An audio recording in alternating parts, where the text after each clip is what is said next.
Let's take a look at the top headlines of this hour. The US and India released an interim trade framework aimed at lowering tariffs and deepening economic ties. Both sides say more negotiations are needed to finalize a broader trade agreement.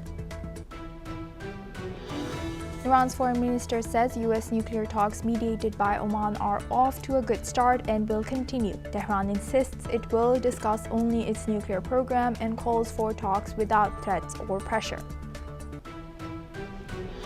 Thousands have gathered in Islamabad to bury the 31 people killed in a suicide bombing at a Shia mosque. Islamic State claims the attack as residents fear further violence. U.S. Navy Secretary John Phelan listed as passenger on Jeffrey Epstein's private plane in 2006. Phelan declined to comment through a Navy spokesperson for now. U.S. President Donald Trump refuses to apologize for racist video on Obama's after removing racist video. He has said that I didn't make a mistake. A man is charged with threatening to kill U.S. Vice President J.D. Vance during a visit to Ohio. Prosecutors say the charges stem from incidents in January. Trump signs an order warning of new U.S. tariffs on countries that continue to trade with Iran, citing a possible 25% rate. The move comes as U.S.-Iran talks continue in Oman, with Trump restarting opposition to Iran's nuclear weapons. The U.S. Appeals Court upholds Trump's policy of mandatory detention for migrants without bond.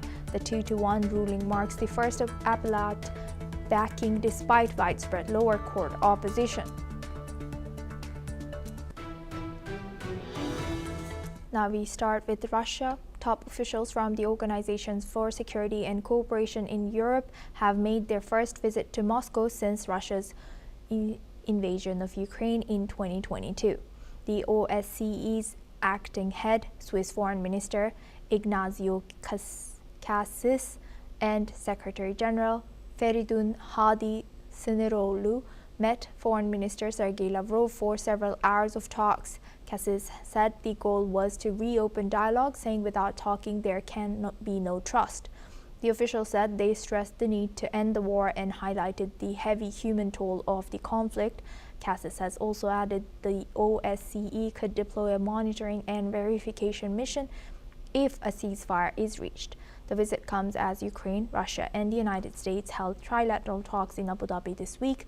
The OSCE is seeking to return to a diplomatic role after being sidelined by Moscow since the war began. Now we welcome former Ambassador Mahi Sachdev. He's a former diplomat, joins us live from New Delhi. Thank you very much, Ambassador, for joining us again. Good to see you. Thank you. Thank you. Now, Ambassador, how significant is this that, Europe has changed their stance about how they handle things with Russia, and they have decided to, directly be involved instead of through either US or any other country? I think it's quite significant. It in part reflects lack of progress, as I see it, at Abu Dhabi talks, which concluded yesterday between United States, Ukraine and Russia. Except for release of some prisoners of war, nothing much was achieved. On the other hand, OSCE, of which United States is also a member, can play a useful role in creating ceasefire conditions and monitoring them. So, in a way, it is a parallel instrument, apart from bilateral talks, that can, in due course, create conditions once the border is decided upon, which is a big if, because Russia wants Donbas region to be entirely with it, even those areas which doesn't it control even at the moment, while Ukraine refuses to vacate the space for Russians on its own territory as it sees it. So OSCE could adopt a more flexible approach, less political and more, how should I put it, on the ground, uh, Right. factual presence, and And that would Ambassador, provide both sides to de-escalate the situation. Ambassador, don't you think that it's too late for them to kind of have a effective or yes, effective mediating role, as the war has already, reached or fourth year almost, and also, do you think that this whole thing, Ukraine and Russia, the war, do you think this has reflected West's limited effectiveness as a mediator? I think that they have run out of instruments. The bilateral ties between Russia and Ukraine are at the nadir. They've been at war, and both sides have very stiff conditions. The support that United States and European side, West Europe, had for Ukraine is running thin. And therefore, this war of attrition, which is causing so much of damage to both sides, needs to be stopped without any one of the two sides losing faith. OSCE has been in limbo for quite some time because Russia had multiple reservations about its role and its dysfunctionality, which in part was due to Russia's different approach towards OSCE and its suspicion that OSCE was involved in various color revolutions during the past 20 years in Central and Eastern Europe. Now, I think Russia is facing a decline in oil income, with India stopping to, or at least reducing to buy the oil from Russia. And Russians have to reluctantly agree to some kind of de-escalation, which may not be entirely on its own terms. So they are adopting a more flexible attitude towards OSCE intervention, and OSCE's role allows them to create a facade behind which some conciliatory approaches can be made, and the differences with Ukraine can be bridged. On the other hand, West European side has seen United States not being very reliable partner for North Atlantic defense during the Greenland crisis. America's ties with many countries, including France and Canada, have frayed. So Europeans need to find new instruments to de-escalate the Ukraine situation and cut their losses. And this is what is happening through OSCE. Right. With that, I would like to thank Ambassador Mahis Sachdev for sharing that insight. Please stay with us as we come back to you. Now, looking at Nigeria, 2 attacks in the space of a few days has left 30 people dead in 2 neighborhoods in Nigeria's central state of Benue. Long prone to inter-communal clashes, as per reports, armed bandits killed at least 13 traders in Anwase, a village in the Kwande area. The assailants reportedly stormed the market and opened fire on the people. Meanwhile, on Tuesday, armed men had attacked the market in nearby Mobaikyor, killing 17 people, including a police officer. The region has seen an upsurge of violence in recent months between Muslim ethnic Fulani leaders, herders, and mainly Christian farmers over control of the land and resources. Now, for this discussion, we welcome back Ambassador Mahesh Sachdev. He's a former High Commissioner of India to Nigeria, joins us live from New Delhi. Thank you very much, Ambassador Sachdev, for staying with us. Now, can you tell us how has the, mixed origins or mixed ethnicity or mixed, religious background is playing into these insurgency in Nigeria, and what more can you tell us about this, Nigeria? Thank you. Thank you. Well, as someone who was in Nigeria for 5 years as Indian High Commissioner, I can tell you that it's a seasonal phenomenon. During the dry season, which is now onwards, the herders come down from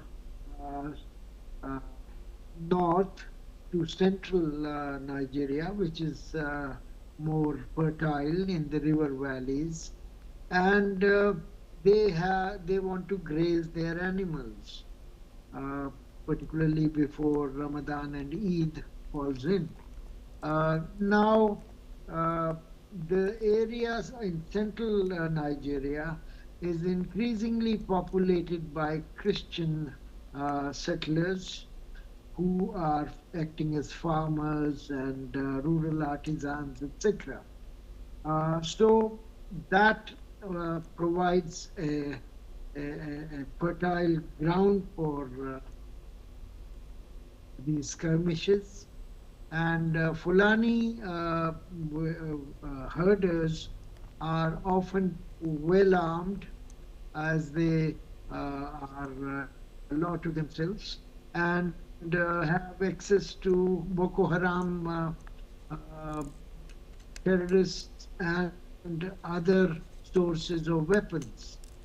And they use those weapons in these clashes over grazing rights, and this being a seasonal phenomenon, then there are no permanent security force presence, and the flare-ups can occur anytime, anywhere along this path that the grazers have towards central Nigeria's fertile areas.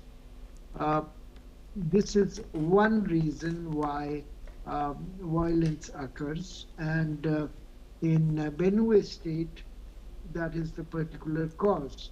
While in Kawara state last week that you referred to, this was Boko Haram, the much dreaded terrorist outfit that tried to recruit Muslims to its causes forcibly, and when people resisted being abducted and co-opted into the terrorist organization, they were shot dead, and around 75 people were supposed to have lost their lives. So these are two very different situations, but both tragic in terms of their consequences, and putting the security apparatus in Nigeria on defensive, as large number of lives were lost. Thank you. Thank you very much, Ambassador, for joining us and sharing that insight with us on NewsX World. Now we move on to Iran and Israel. Iran's Foreign Minister Abbas Araghchi has sharply criticized Israel, calling its military expansion a doctrine of domination, has made these remarks in Doha, Qatar. A day after renewed nuclear talks with the United States, Arakchi has said Israel's expansionist project aims to keep neighboring countries weak militarily, technologically, economically, and socially, so Israel maintains the upper hand, according to him.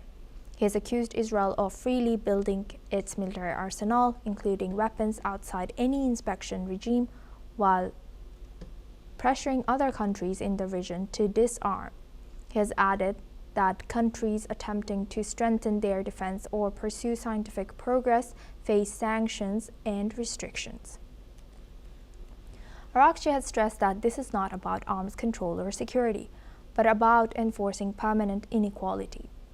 His comments come after previous nuclear talks collapsed following last June's Israeli bombing against Iran, which triggered a 12-day conflict. Let's listen in to Iran's Foreign Minister, Abbas Arakchi.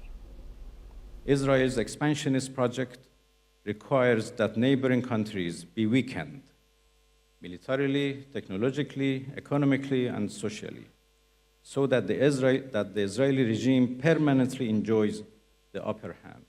Under this project, Israel is free to expand its military arsenal without limits, including weapons of mass destruction that remain outside any inspection regime.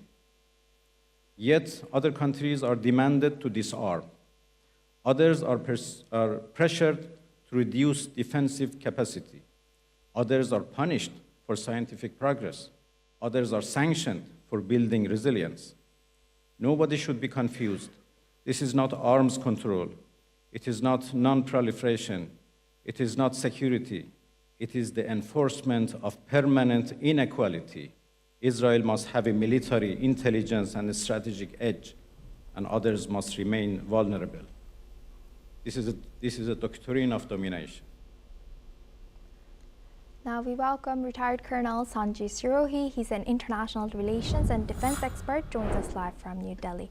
Thank you very much, Colonel, for joining us again. Good to see you. Now, what are we to make of these strong statements, if I may say, coming in from Iranian Foreign Minister?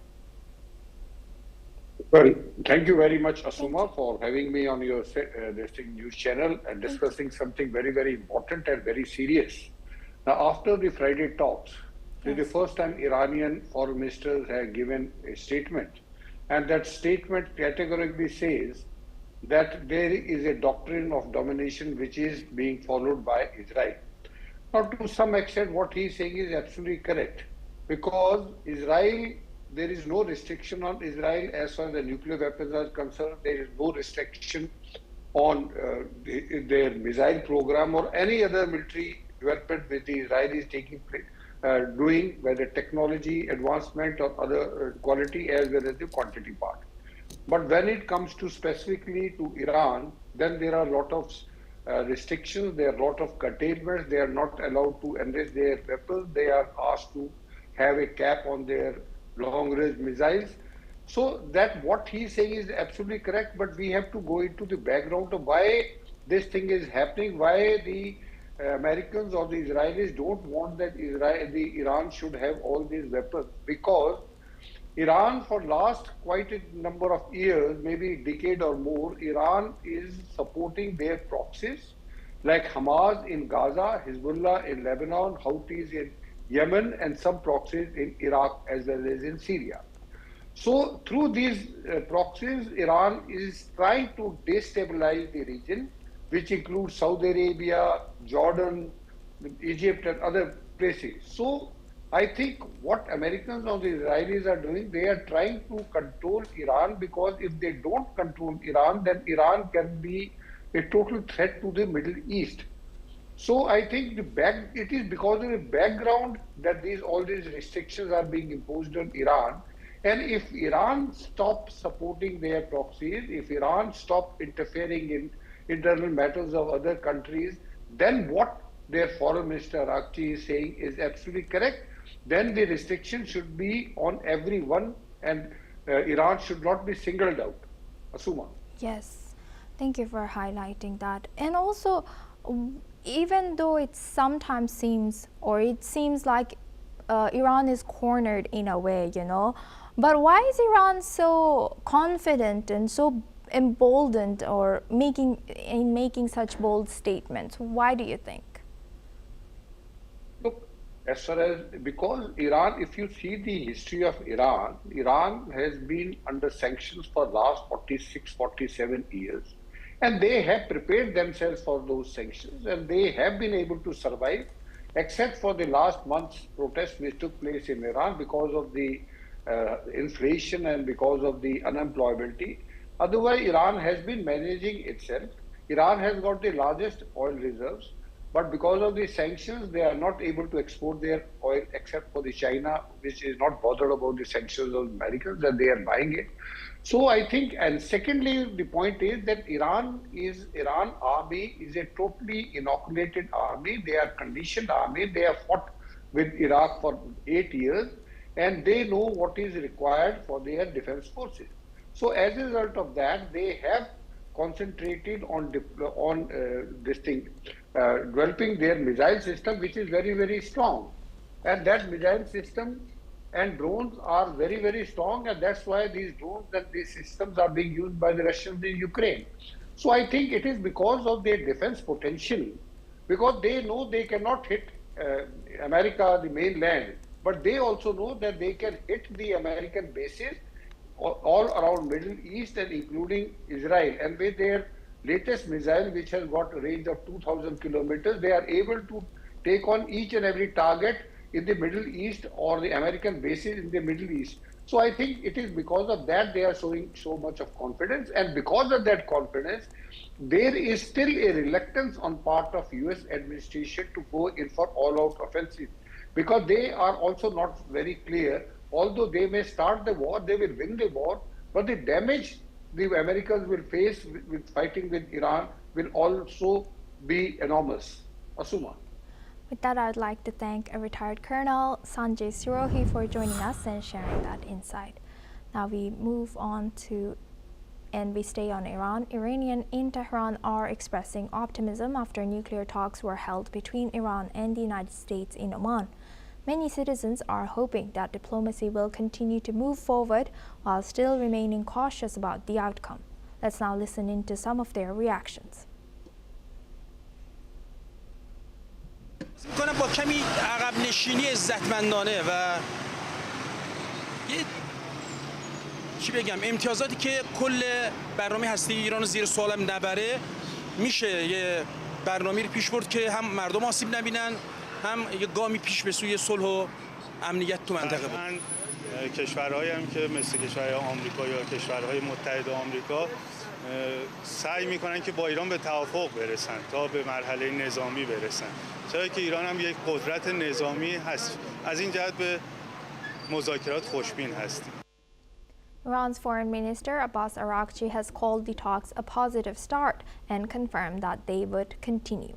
This development alleviates some fears that failure to reach an agreement could bring the Middle East closer to conflict. However, Araghchi has stressed that any dialogue with the U.S. must be conducted without threats or pressure. He has added that Iran will only discuss its nuclear issue, not other matters. Meanwhile, the U.S. has expressed a desire to expand the talks to include issues such as Iran's ballistic missiles, its support for armed groups in the region, and human rights inside of Iran. Now we move on to our next news. Goldman Sachs has partnered with technology startup Anthropic to develop AI-powered agents based on the cloud model, which aims at automating key operational functions. The bank has been working with Anthropic engineers for the past 6 months to build autonomous agents that will streamline tasks like trade and transaction. Officials say the agents are designed to significantly reduce the time required for core operations. Although still in its early stage, the technology is expected to launch soon, marking a major step in banking automation. That's all we have time for. Keep watching NewsX World for more news and updates from around the world.